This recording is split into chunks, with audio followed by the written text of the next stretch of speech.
Praise the lord. అందరికీ వందనాలు తెలియజేస్తున్నాను. ఈరోజు దేవుడు ఇచ్చినటువంటి వాగ్దానము యోబు గ్రంథము 8వ అధ్యాయము 7వ వచనంలో వ్రాయబడినట్టుగా నీవు మహాభివృద్ధి నందెదవు. అవును, మొదట నీ స్థితి కొద్దిగా ఉండినను నీవు మహా అభివృద్ధి పొందుతావు. ఈరోజు నువ్వు తక్కువగా కనబడుతున్నావేమో ప్రపంచానికి కదా. నీ యొక్క ఉద్యోగం తక్కువగా ఉంటుందేమో, నీ జీతం తక్కువగా ఉంటుందేమో, నీ చదువు తక్కువగా ఉందేమో, నీ ఆరోగ్యం తక్కువగా ఉందేమో, అందరూ నిన్ను అనుకుంటున్నారేమో, ఈయన చాలా చిన్నవాడు, ఎందుకు పనికి రానివాడు, ఈమె చాలా అనామకురాలు, ఆమె వల్ల ఏం ఒరిగిపోతుంది, ఏమే గొప్ప కార్యం జరిగిపోతుంది అని అనుకుంటున్నారేమో. కానీ నీ దేవుడని యెహోవా నీతో మాట్లాడుతున్నాడు. నీవు మహాభివృద్ధి పొందుతావు. ఎవరు ఊహించనంతగా ఎక్కువగా అభివృద్ధి చెందుతావు. ఆ రోజు నిన్ను చూసిన ఈ మనుషులే ఆశ్చర్యపోయేటట్టుగా నేను చేస్తాను. యోబు గ్రంథం నిజమే కదా.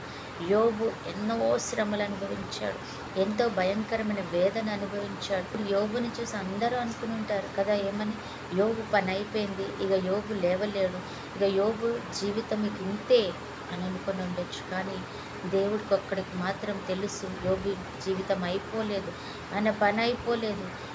ఎంత దిగజారిన స్థితిలో ఉన్నాడో అంతకు ఎత్తుగా లేవబోతున్నాడు యోబు అని దేవుడికి తెలుసు. ఈరోజు నీ విషయం, నా విషయం కూడా దేవుడికి అదే తెలుసు.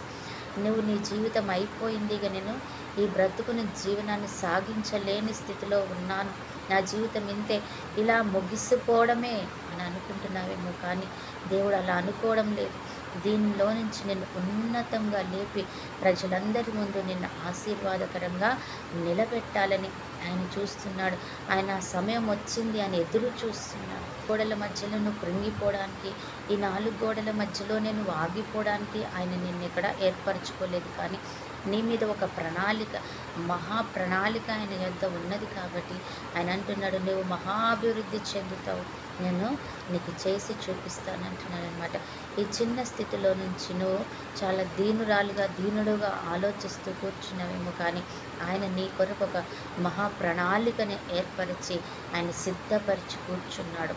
కాబట్టి భయపడకు, దేవుడు నీతో ఉంటున్నాడు, నిన్ను ముందుకు తీసుకెళ్తాను అని వాగ్దానం చేస్తున్నాడు. కాబట్టి ఆ వాగ్దానం నమ్మి ఆయన వైపు ఎదురు చూద్దాం.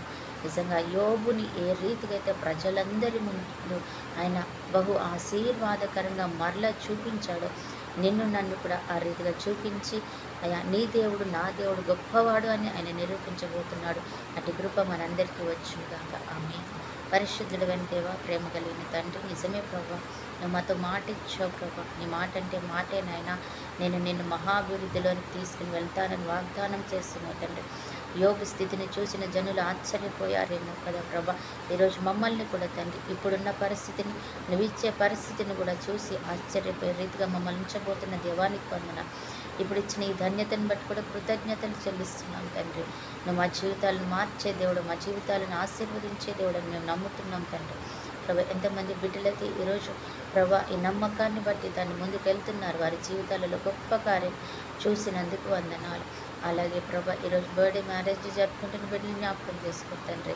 ప్రతి ఒక్క బిడ్డ, చూస్తున్న ప్రతి ఒక్క బిడ్డ కూడా తండ్రి మంచి ఆరోగ్యమును, ఆశీర్వాదం, మేలును, ఐశ్వర్యంను, ఘనత, మంచి పేరు, ఖ్యాతిని పొందుకోవాలి.